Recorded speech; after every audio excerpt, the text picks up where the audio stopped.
Nah,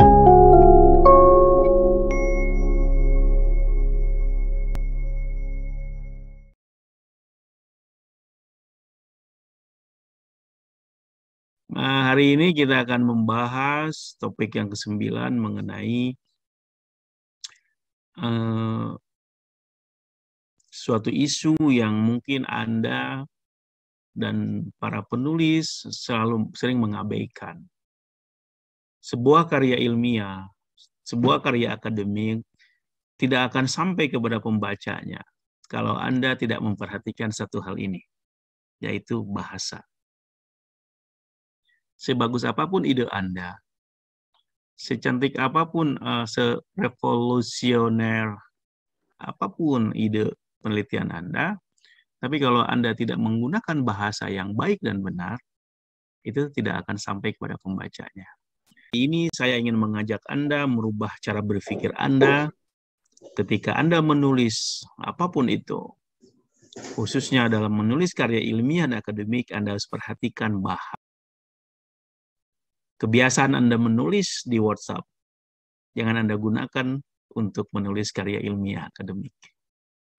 Kebiasaan Anda menulis di media sosial tidak bisa Anda gunakan untuk menulis karya ilmiah seperti proposal Anda atau skripsi Anda. Mengapa? Karena karya ilmiah, karya akademik punya aturannya sendiri. Nah, Anda sebagai penulis atau calon penulis, calon peneliti, Anda harus mengerti itu. Dan Anda harus terapkan dalam tulisan akademik Anda semenjak proposal penelitian Anda. Proposal itu termasuk karya ilmiah. Skripsi Anda karya ilmiah. Tesis, disertasi, artikel jurnal, dan sebagainya. Ada karya yang itu mengikuti tata aturan penggunaan bahasa. Kalau Anda orang Indonesia, dan Anda ingin menulis dengan bahasa Indonesia, Anda harus mengerti bagaimana menggunakan bahasa Indonesia yang baik dan benar dalam tulisan Anda. Kalau Anda ingin menulis dalam bahasa Inggris, Anda harus menulis dan berpikir seperti orang Inggris yang baik dan benar. Oke, Anda boleh menulis bahasa Inggris, tapi harus menulis seperti orang Inggris, bukan seperti orang Indonesia. Benar tuh? Nah, bukan Indonesia nice English, bukan Inggris yang di Indonesia kan, bukan, tapi English yang bahasa Inggris, bukan yang Inggris yang bahasa Indonesia. Sama juga seperti Anda menulis bahasa Indonesia, Anda harus mengikuti pola bahasa Indonesia, ya kan? Ya gitu, supaya tulisan Anda benar dan baik. Paham ya? Nah, itu introduction-nya. Penting Anda mulai hari ini, mulai saat ini berpikir menulis dengan bahasa yang baik dan benar. Apa itu bahasa yang baik? Baik itu artinya sesuai dengan norma yang ada dari segi isinya. Benar artinya sesuai dengan aturan yang ada, yaitu aturan tata bahasa dan kebahasaan lainnya. Itu namanya benar. Ya. Nah, nanti akan kita lihat kebiasaan-kebiasaan atau kesalahan-kesalahan umum dalam menulis yang juga mahasiswa sering lakukan, dan juga dosen juga banyak melakukannya, atau orang umum juga banyak melakukannya. Kita lihat ya. Nah, mulai saat ini kebiasaan-kebiasaan buruk itu mulai dihapus. Ganti dengan kebiasaan yang baik. Oke? Seperti itu.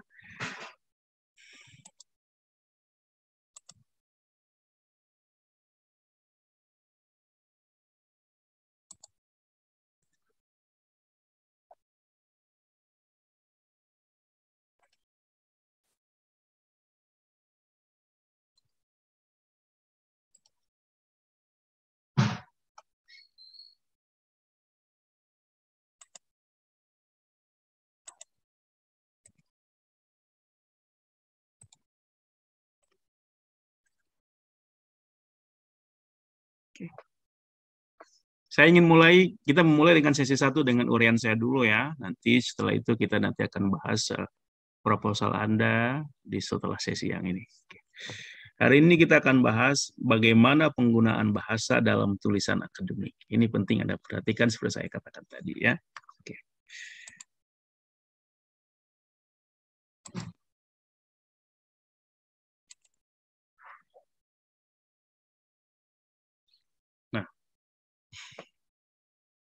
Nah, kita akan mulai dengan pertanyaan, apa itu bahasa akademik? Ya kan? Nah, Anda semua sekarang bisa lihat ya. Kita akan mulai dengan uraian, apa itu bahasa akademik? Mungkin Anda sering dengar ini, tapi jangan-jangan Anda tidak mengerti, tidak tahu. Di bahasa Sunda, apal ngaran, teu rupa, tahu namanya, tapi tidak tahu bentuknya atau isinya ya. Kita akan mulai dengan apa itu bahasa akademik. Nah, kalau Anda ingin menulis karya ilmiah, karya akademik, Anda harus mengerti bahasa akademik dan bahasa ilmiah. Ya. Ketika kita bicara tentang akademik, artinya berkaitan dengan pendidikan Anda di jenjang pendidikan akademik. Ya, untuk memperoleh gelar akademik tertentu seperti S1, S2, S3. Ya, itu namanya akademik. Kalau ilmiah artinya secara umum yang berkaitan dengan keilmiahan meskipun tidak ada kaitannya dengan gelar akademik Anda. Oke, kita mulai dengan ada namanya tulisan akademik, scientific writing. Nah, artinya tulisan yang ditulis secara ilmiah untuk tujuan ilmiah dan komunitas ilmiah. Nah, ini bisa saja berkaitan dengan gelar akademik Anda yang ingin raih, S1, S2, S3, sarjana, master atau doktor, atau tidak ada kaitannya. Namanya ini scientific, lebih general. Tapi kalau Anda mendengarkan namanya tulisan akademik, academic writing, artinya tulisan yang ada kaitannya dengan akademik, akademia, artinya dikaitkan atau berhubungan dengan bagaimana Anda ingin memperoleh gelar akademik Anda. Seperti sarjana, master, dan doktor. Itu namanya akademik.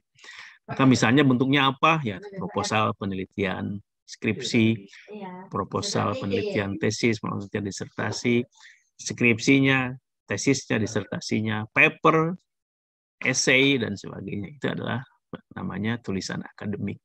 Di mana Anda tuliskan itu ketika Anda sedang menempuh pendidikan, memperoleh gelar akademik tertentu.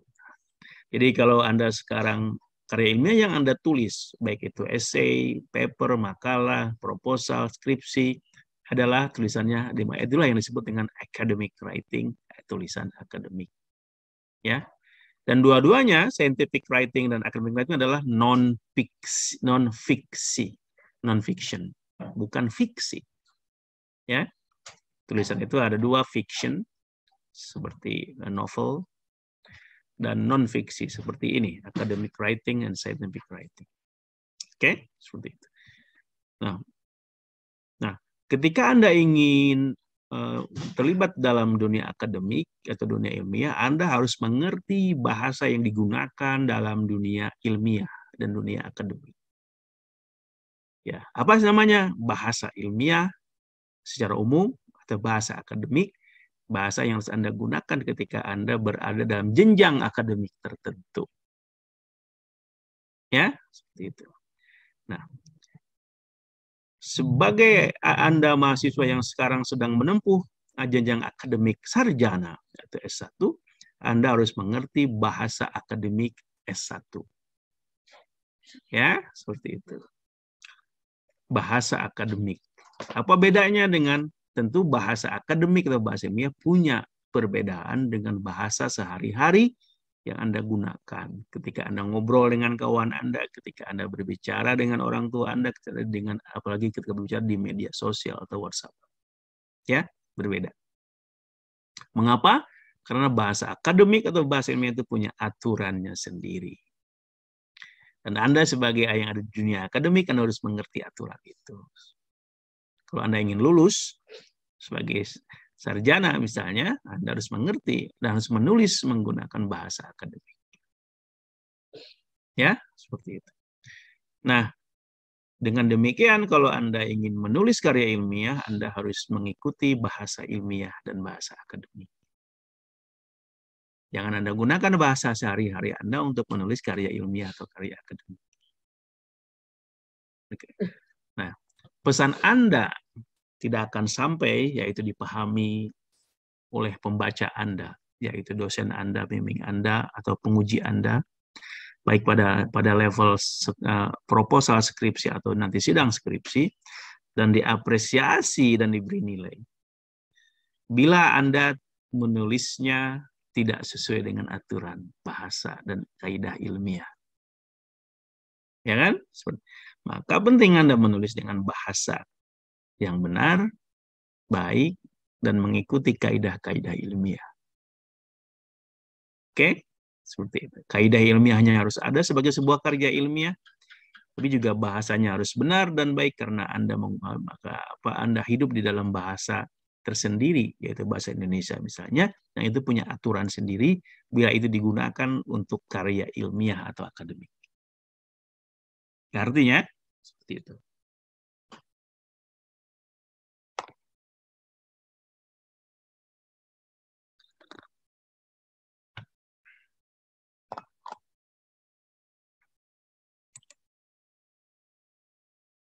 Sekarang pertanyaannya, apa ciri-ciri atau kriteria bahasa ilmiah itu? Apa kriteria untuk mengenal bahasa akademik itu? Tentu saja banyak cirinya, tapi saya ingin memperkenalkan beberapa saja yang utama ya. Saya kira Anda harus paham ini. Pertama, bahasa ilmiah atau akademik itu bernada formal. Nah, formal in tones, nodanya formal. Karena apa? Non-fiksi, ya seperti itu. Jangan Anda menulis karya ini dalam bahasa akademik Anda menggunakan bahasa slang kalau dalam bahasa Inggris ya, atau Anda menggunakan bahasa yang biasa digunakan oleh anak muda di kalangan Anda sendiri, ya seperti itu. Dari pilihan katanya harus formal dan juga strukturnya juga harus formal. Di mana koma, di mana titik koma, di mana pertanyaan, di mana huruf besar dan kecil dan sebagainya. Anda harus tahu. Yang mungkin itu hal tadi tidak Anda perhatikan ketika Anda menulis WhatsApp. Anda kalau menulis WhatsApp kan huruf detik, KB-nya, betul, mana huruf gede, huruf kecil tidak Anda perhatikan, mana koma, mana titik, membodoh teingnya gitu kan. Seperti itu. Nah, ketika menulis akademik Anda harus tahu itu. Karena akademik tulisannya formal. Nah, bahasa apapun, kalau Anda ingin juga menulis dalam bahasa Inggris, harus mengerti bagaimana bahasa Inggris yang formal itu. Nah, oke. Nah, kedua cirinya adalah bergaya impersonal. Arti impersonal itu tidak bersifat pribadi. Maka sekarang misalnya dalam bahasa Inggris, dalam penulisannya jarang menulis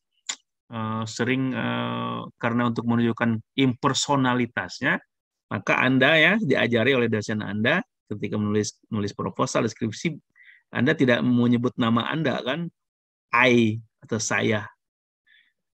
Anda disuruh menuliskannya dengan penulis, peneliti, gitu kan. Dalam penelitian ini, peneliti ingin melakukan, gitu kan. Padahal diri Anda kata peneliti di situ kan. Nah, itu menunjukkan impersonalitas bahwa dalam karya ilmiah itu kita menunjukkan tidak boleh terlalu menonjolkan diri Anda sendiri. Nah, dalam bahasa Inggris menggunakan I. Nah, tetapi itu perkembangan sebelumnya ya. Tapi dalam pengalaman saya sekolah di luar negeri, saya kira perubahannya sekarang sudah berubah. Dan penggunaan kata I misalnya dalam ketika saya menulis in this research I did something seperti itu, atau my thesis, my dissertation, dikatakan menggunakan I dan saya, pemilikan saya juga biasa sekarang digunakan, dan itu untuk tidak menunjukkan sebagai kesombongan, tapi itu justru menunjukkan bahwa tanggung jawab Anda pribadi atas karya Anda sendiri. Maka dalam pandangan saya, ketika Anda menulis proposal skripsi Anda menggunakan kata saya, bagi saya tidak ada masalah. Misalnya dalam proposal ini, saya ingin menggunakan teknik analisis data konten analisis. Nah, ketika ada kata saya hanya di situ. Dalam penelitian saya ini, Ya, saya akan menggunakan, koma akan saya akan menggunakan. Ya, itu bisa bagi saya. Tapi tampaknya perubahan kampus kita masih yang impersonal tuh. Maka Anda tulisan peneliti, kata saya diganti dengan peneliti atau penulis. Maka nanti bagi kalau Anda tidak mengenal konteksnya jadi liar. Apa yang dimaksud dengan peneliti di situ ya? Jadi begini, peneliti ingin melakukan penelitian. Jadi diulang-ulang seperti itu. Maka bagi kalau Anda dibimbing oleh saya misalnya, orang yang dibimbing oleh saya tidak masalah menurut kata saya. Saya melakukan penelitian ini. Dalam penelitian saya ini. Begitu. Oke? Seperti itu. Tapi beda kalau Anda dibimbing yang lainnya, ikutin aja ya, yang impersonal tadi. Nah, ciri berikutnya bahasa ilmiah itu, atau bahasa akademik itu adalah cenderung hati-hati. Hati-hati dalam apa? Hati-hati dalam menyampaikan pendapat atau temuan. Dengan menggunakan kata-kata yang tidak terlalu pede. Dengan tidak menggunakan klaim kebenaran yang pasti. Nah, jadi dalam karya ilmiah itu, Anda sering dapati kata dalam bahasa Inggris, may, it is possible that, could. Yang artinya dalam bahasa Indonesia mungkin atau dapat. Nah, misalnya begini. Dalam penelitian ini, saya menemukan bahwa kemungkinan ada hubungan yang, nah kata-kata kemungkinan ada kaitan yang erat antara A dan B. Ya kan? Gitu. Contoh lain, dalam penelitian ini menunjukkan bahwa A mungkin dipengaruhi oleh B. Nah, itu menunjukkan temuannya. Bukan itu maksudnya untuk mengatakan satu kerendahan peneliti. Kalau yang Anda teliti itu karena mungkin mengandung ada kesalahan, dia tidak boleh memastikan 100% ada hubungannya antara A dan B. Maka merendah hati dengan mungkin atau dapat, bahwa A dapat dipengaruhi oleh B. Nah, gitu kan? Tidak langsung mengatakan bahwa pasti A dipengaruhi oleh B. Nah, itu namanya tidak ada dalam karya ilmiah seperti itu. Itu menunjukkan bahwa satu kerendah hatian peneliti, yang kedua kemungkinan salah mungkin ada. Maka tidak boleh kita mengklaim 100% benar. Maka katanya mungkin dapat, could, may, it is possible that. Itu bahasa Inggris. Ya, maka nanti dalam penelitian Anda tidak boleh memastikan dalam penelitian saya yakin bahwa, saya memastikan bahwa A dipengaruhi oleh B. Itu bukan bahasa ilmiah. Karena itu menunjukkan Anda terlalu pede dan itu mungkin sudah memastikan semuanya oke. Padahal dalam penelitian ada namanya limitation, ada kekurangan dan keterbatasan. Paham? Ya, seperti itu. Itu ciri yang ketiga bahasa ilmiah. Oke. Keempat, bahasa ilmiah atau bahasa akademik itu mengandung istilah atau kata-kata khusus yang ada dalam disiplin ilmu tertentu tergantung kepada disiplin yang sedang Anda pelajari. Kalau penulis adalah ahli sosiologi, maka tentu banyak istilah-istilah, konsep-konsep, kata-kata khusus yang ada di sosiologi. Yang mungkin kalau ada bukan orang sosiologi susah memahaminya. Ya kan? Maka begitu juga dalam psikologi, orang yang menulis tentang karya psikologi, tentu banyak istilah dan konsep-konsep psikologi yang mungkin Anda yang mahasiswa dia mah lihatnya anjing banget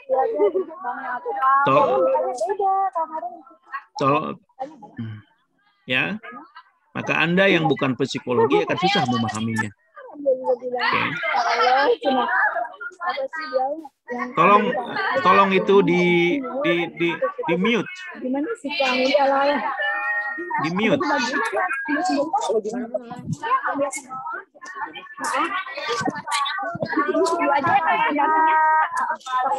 Saya kesini, Wak, kesini. Siapa tadi?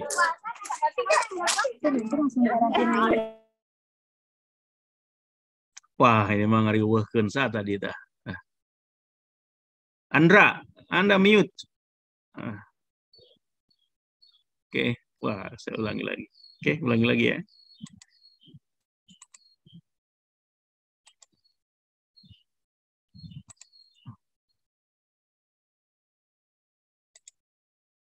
Nah, oke, lanjutkan ya. Aduh, gangguan.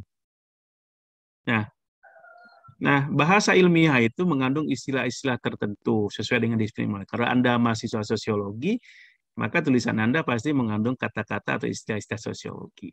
Nah, itu. Selanjutnya, ciri bahasa ilmiah itu adalah lebih kompleks, lebih beragam, lebih majemuk daripada bahasa sehari-hari. Kalau bahasa sehari kan simple, mudah dipahami kadang-kadang ya. Tapi bahasa akademik itu bagi orang yang tidak terbiasa cenderung bahasanya kompleks. Kalimatnya ada anak kalimatnya gitu kan. Tidak kadang sehingga bagi yang tidak terbiasa akan bingung ya. Tapi kalau Anda sudah terbiasa dengan bahasa akademik, bahasa kompleks itu tidak masalah. Maka ketika Anda ingin menulis dalam tulisan akademik, maka Anda harus menggunakan bahasa ilmiah. Tapi bukan berarti harus dikompleks-komplekskan ya, dibuat-buat kompleks. Tapi memang dalam beberapa hal kadang-kadang kompleks bahasanya, majemuk, tidak mudah, tidak simpel bahasanya. Tetapi kalau Anda bisa menggunakannya dengan bahasa yang simpel itu bagus, tapi tetap dengan kriteria ilmiah. Nah, meskipun kompleks ya bahasa ilmiah itu berbeda sehari-hari, tapi tetap harus clear, jelas apa maksudnya, precise, tepat, dan simple as possible. Simple sebisa mungkin Anda. Nah, maka ini disitulah diuji kecerdasan seseorang dalam menulis karya ilmiah. Mungkin isu yang dibahas kompleks dan berat, tetapi kalau Anda bisa menyampaikan dengan bahasa yang mudah dipahami, itu bagus justru. Ya, seperti itu. Yang kompleks itu diurai tidak menjadi kompleks sehingga mudah dipahami oleh pembaca Anda. Biasanya penulis yang baik seperti itu. Ya. Nah, ini adalah ciri-ciri atau kriteria bahasa ilmiah yang Anda pahami dengan baik. Nah, sekarang pertanyaannya bagaimana cara menulis bahasa ilmiah? Bagaimana menulis karya ilmiah dengan bahasa ilmiah? Bagaimana menulis karya akademik dengan bahasa akademik, gitu kan? Nah, pertama, Anda harus menulis dengan benar, bahasa dengan benar. Kata benar itu adalah sesuai aturan bahasa dan ilmiah. Aturan bahasa, kalau Anda menulis bahasa Indonesia, Anda harus menulis dalam bahasa Indonesia. Kalau Anda menulis bahasa Inggris, harus mengerti aturan bahasa Inggris. Itu benar namanya. Dan akademik secara ilmiah, aturan akademik. Ya. Dan baik. Nah, ada kriteria yang kedua, baik. Baik itu artinya secara isi adalah baik. Secara kualitas, baik. Itu. Nah, selanjutnya kalau Anda, bagaimana cara menulis yang ilmiah itu, bahasa yang digunakannya harus bagaimana, tentu saja Anda harus menguasai aturan bahasa yang Anda gunakan. Ini penting. Anda jangan merasa orang Indonesia, Anda tidak perlu belajar bahasa Indonesia, aturan tata aturannya, biasanya begitu kan? Nah, itu bisa ketahuan. Orang Indonesia yang tidak membaca aturan bahasa Indonesia, nulisnya sakadaekna. Begitu aja orang bahasa Inggrisnya, dia tidak tahu grammar, tata bahasa, dan sebagainya ya. Nah, maka mutlak di sini Anda mengerti aturan bahasa Indonesia. Kalau Anda menulis dalam bahasa Indonesia, bagaimana tata bahasa Indonesia, bagaimana ejaan bahasa Indonesia, dan bagaimana tanda baca Indonesia, grammar, spelling, and punctuation, itu dalam bahasa Inggris. Ya, Anda harus tahu tuh apa tata bahasanya. Anda harus belajar kembali kalau Anda selama ini mengabaikan bahasa Indonesia. Anda harus belajar kembali bagaimana ejaan bahasa yang baik dan benar. Anda harus belajar kembali tata tanda baca. Nah, karena kalau Anda ingin menggunakan bahasa Indonesia, dan pasti Anda menulis dalam bahasa Indonesia, jika Anda mulai nulis bahasa Inggrisnya, nulisnya kayak proposal dan skripsi Anda ya. Udah kalau ada bagus tuh. Nah, kalau Anda bisa nanti menulis proposal Anda dan skripsi dalam bahasa Inggris, itu bagus tuh. Tapi asumsi saya sekarang ada bahasa Indonesia semua ya nulisnya. Nah, maka Anda harus mengerti yang pertama adalah pedoman ejaan. Untuk bisa mengerti tata bahasa Indonesia, ejaan dan tanda baca, Anda harus akrab dengan apa yang disebut dengan pedoman ejaan. Ejahan bahasa Sunda nama.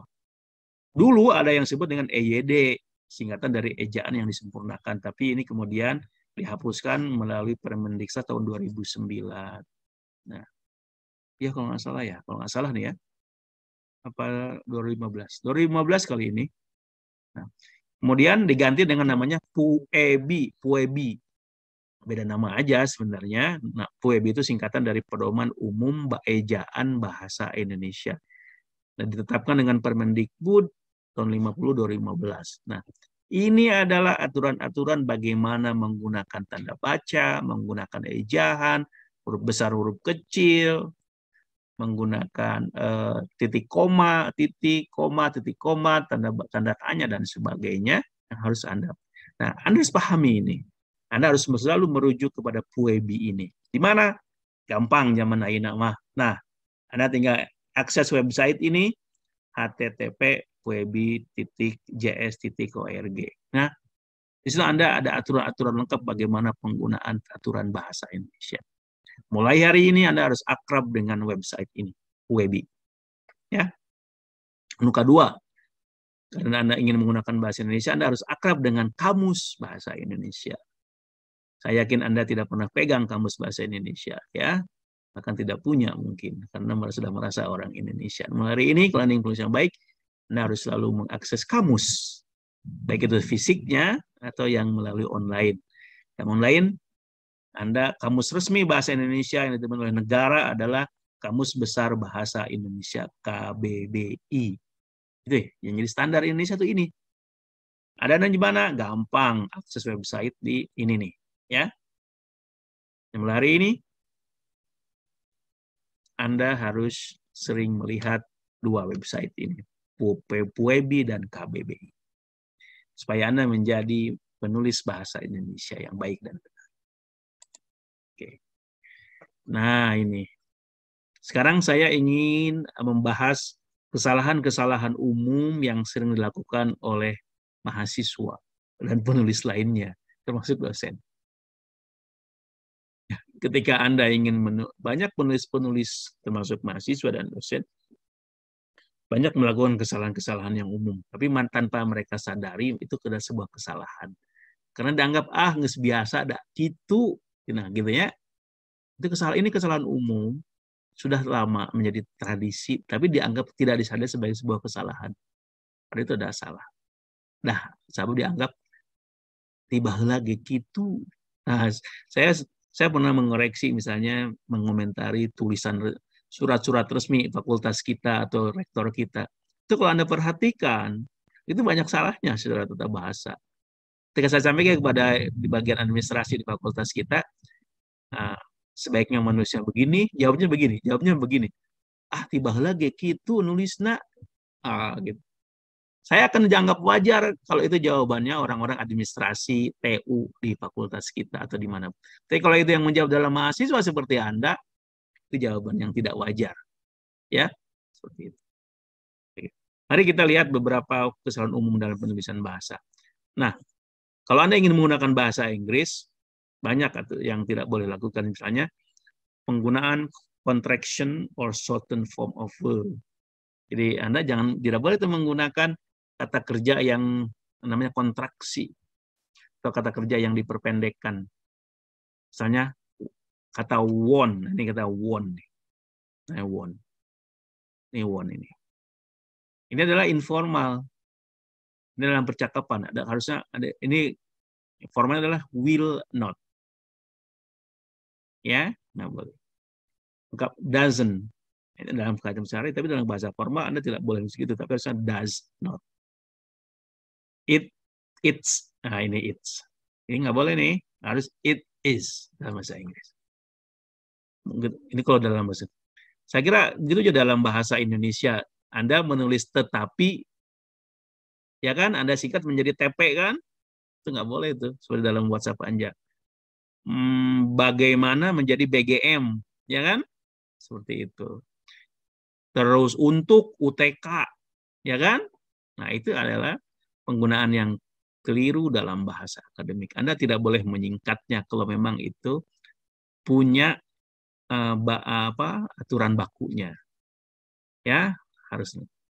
Bagaimana menjadi BGM itu salah, untuk jadi UTK salah, atau banyak lainnya. Mengapa jadi KNP? Ya, itu kan itu nggak boleh dalam bahasa akademik ilmiah. Gitu ya? Seperti itu. Yang kedua, kesan umum adalah Anda menggunakan kata hubung di awal kalimat atau paragraf. Tiba-tiba ada awal paragraf dan kemudian ia lakukan dan kemudian kami melakukan wawancara dengan responden 10 orang. Ada dan di awalnya. Nah, penggunaan dan itu tidak boleh di awal kata atau di awal paragraf. Namanya juga kata sambung. Hanya kata sambung yang ada di mimiti, kan? Yang namanya kata sambung harus ada di tengah atau di tengah. Menyambungkan dua kata atau dua kalimat. Kalau di depan kata atau di depan kalimat atau paragraf ya bukan kata sambung. Dan, contohnya kata dan. Atau yang sering juga kesalahan, tetapi. Nah, itu. Nah, tetapi itu adalah kata sambung yang bertolak belakang. Contohnya misalnya jangan Anda membuat kata tetapi di awal kata atau di awal kalimat, di awal paragraf. Tapi itu harus ada setelah ada di dalam kalimat, setelah ada kontras. Oke. Misalnya dia tidak menerimanya, ya kan gitu kan. Seperti kata bahkan. Tetapi menolaknya dengan sangat keras. Tetapi itu harus di situ, bukannya di depan kata atau kalimat, terus ada di tengah. Gitu ya, seperti itu. Nah, kalau Anda ingin menggunakan kata kontras di awal kata atau kalimat, di awal kalimat atau paragraf, Anda menggunakan kata namun atau namun ya, bukan tetapi. Nanti kita akan belajar. Ketiga, kesalahan umum dalam penggunaan huruf besar dan huruf kecil dalam kalimat. Nah, iya oke. Banyak sebenarnya ya, tapi saya beri contoh saja kesalahan umumnya. Nih. Nah, kalau Anda ingin coba gini, penggunaan kata presiden, contoh kata presiden. Presiden sebagai jabatan dan presiden sebagai sebagai jabatan sebagai presiden yang dimiliki oleh seseorang atau dijabat seseorang, atau presiden sebagai pemimpin sebuah negara secara itu beda penulisannya. Coba lihat nih. Joko Widodo, Presiden Republik Indonesia, bertemu dengan Joe Biden, Presiden Amerika Serikat. Yang sering Anda lakukan adalah Joko Widodo, dia presiden penaletik. Nah, lihat. Kenapa harus P-nya besar? Karena menunjukkan posisinya dia sebagai Presiden Republik Indonesia. Bertemu dengan Joe Biden. Di mana itu siapa? Posisinya adalah presiden. Maka P-nya kudu gede. Lalu kapan penggunaan kata presiden P-nya letik? Nah, yang bawah. Rakyat Indonesia akan memilih presiden, maka P-nya letik. Presiden. Pada tahun 2024. Karena perbedaannya. Nah, itu contohnya. Ya. Kemudian contoh lain, kesalahan lainnya adalah penggunaan huruf besar dan huruf kecil dalam tulisan dan judul sumber yang dikutip. Nah, ini sering ada dilakukan oleh mahasiswa seperti Anda. Ya. Nah, huruf besar hanya pada penulisan judul karya Anda, judul proposal Anda, judul skripsi Anda, dan juga judul dalam karya ilmiah yang Anda kutip, itu ada aturannya. Nah, huruf besar hanya pada huruf pertama dari kata-kata utama. Nah, jadi di sini ketika Anda menuliskan judul, Anda harus mengenal mana kata-kata utama, mana kata-kata tidak utama atau tambahan atau keterangan. Nah, huruf kapital atau besar hanya untuk kata-kata utama. Kata-kata yang tidak utama, Anda harus tidak boleh kapital. Contohnya, nah ini adalah judul sebuah skripsi yang sedang dibimbing oleh saya, kakak kelas Anda. Judul skripsinya, Tradisi di Tengah Arus Modernisasi. Titik 2, studi tentang pasang surut tradisi pesta tebu di Kabupaten Cirebon, Jawa Barat. Oke? Nah, Anda harus lihat tuh, T di sini besar. Tapi pada kata di-nya letik. Mengapa? Tradisi adalah kata utama. Di-nya bukan kata utama. Di tengah arus ada kata utama. modernisasi, studi tentang. Nah, yang tentang, di, tentang, pasang surut terus begini dengan kata sambungan, kemudian di adalah kata-kata tidak. Karena itu tidak boleh huruf kapital. Dalam, ke, yang, nah itu tidak boleh kapital. Meskipun dalam judul. Tapi judul yang menggunakan huruf sentence, bukan capital letter semuanya ya. Kecuali kalau Anda menggunakan huruf besar semua. Tapi biasanya judul dalam artikel itu tidak menggunakan huruf besar semua. Nah, sekarang saya kasih contoh judul dalam karya yang Anda rujuk, baik di footnote atau dalam daftar pustaka. Nih lihat. Ini penulisnya Julianto, FT, dan Soekarno dari 16 tahun. Lihat judulnya. Dari kata analisis, pengaruh sampai kepada Surabaya adalah judul artikelnya. Maka Anda harus perhatikan tuh, penulisannya persis seperti judul yang di atas. Anda harus tahu mana kata utama yang harus huruf besar-besar di awalnya, dan yang tidak besar adalah yang bukan kata utama. Analisis maka harus besar, P-nya besar, P huruf pertamanya. Jumlah tapi dan, nah dan tuh letik tuh tinggal terhadap, di, yang, mana, di mana, dan sebagainya. Ya, Anda harus tahu. Dan ini harus perhatikan nih, nanti baca judul, jurnalnya harus italik. Ini nama jurnalnya nih, Jurnal Ekonomi dan Bisnis, volume 1, nomor 2, halaman. Artikel ini ada dalam daftar pustaka, tertera pada 229-225. Oke? Harus tahu perbedaannya ya. Nah, selanjutnya nih kebiasaan umum yang sering Anda lakukan juga sebagai mahasiswa. Saya juga heran ini, kesalahan ini susah untuk berubahnya. Banyak mahasiswa dan juga penulis jurnal yang saya misalnya edit, itu tidak bisa menggunakan kata di, penggunaan di. Di itu ada dua, di sebagai awalan dan di sebagai kata keterangan tempat. Nah, satu lagi ya. Di itu sebagai awalan untuk menunjukkan kata kerja pasif. Nah, tapi juga ada di yang merupakan kata keterangan tempat. Dua-duanya penulisannya beda. Kalau di yang pertama untuk menunjukkan kata kerja pasif, maka di-nya dan kata sesudahnya harus digabungkan.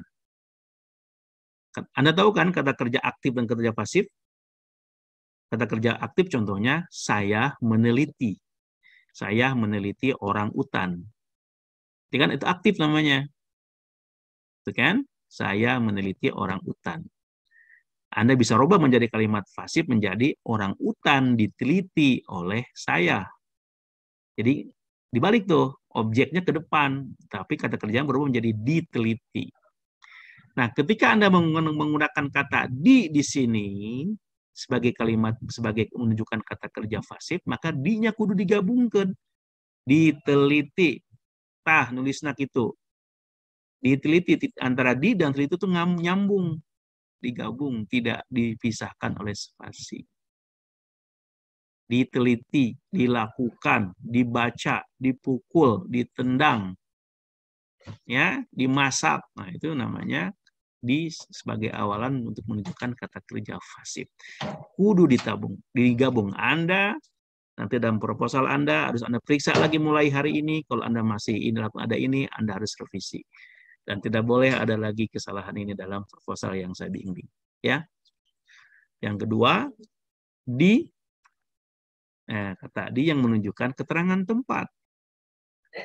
Nah, kalau di untuk keterangan tempat, maka ketika bertemu dengan kata sesudahnya, kudu dipisahkan. Karena di sini menunjukkan tempat. Contohnya naon? Di mana. Maka penulisan Anda terbiasa menulis di mana itu dihijikan kan? Di mana? Di lalu tanpa spasi langsung mana. Di sana. Padahal mana itu menunjukkan lokasi, tempat. Sana juga menunjukkan lokasi. Sini juga sama. Makanya benar adalah di spasi sana, di spasi mana, di spasi sini. Apalagi kalau spesifik menunjukkan tempat, desa. Di desa. Tuh, contohnya di desa. Ya, dipisah. Di kampus, di strip spasi kampus. Oke, dipisah. Oke, seperti itu. Nah, ini yang masih saya juga nggak tahu. Anda sebagai mahasiswa masih banyak melakukan kesalahan. Nah, mulai hari ini, Anda harus melakukan ini dengan benar, ya. Jangan ikutin spanduk-spanduk yang salah di pinggir jalan itu, walaupun yang buat pemerintah. Misalnya, ditulis rumah ini di spasi jual. Anak saya juga tahu itu salah. Ya, aku nama rumah ini dijual. Di langsung tanpa spasi jual. Rumah ini dikontrakan tanpa ada spasi. Karena menunjukkan kata kerja pasif.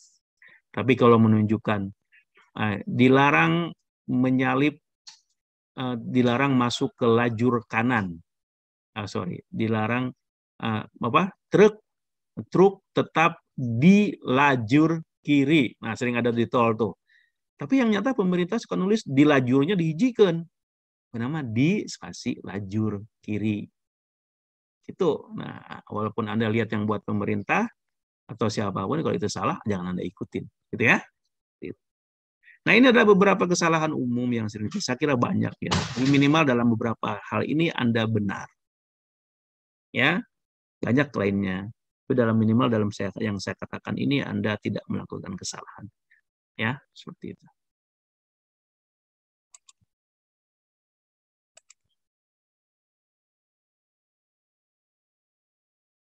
Saya kira itu ya uraian saya mengenai bagaimana penggunaan bahasa dalam karya akademik, karya ilmiah. Ya, intinya adalah kalau Anda ingin menjadi penulis yang baik, akademik yang baik, Anda harus menulis secara akademik pula. Anda harus mengerti aturan bahasa yang Anda gunakan. Lalu Anda juga secara konten, secara harus benar, artinya mengikuti aturan bahasa yang Anda pilih. Dan harus baik, artinya secara norma, etika, dan aturan ilmiah mengikuti aturan yang ada. Itu namanya benar. Oke. Silakan kalau ada pertanyaan.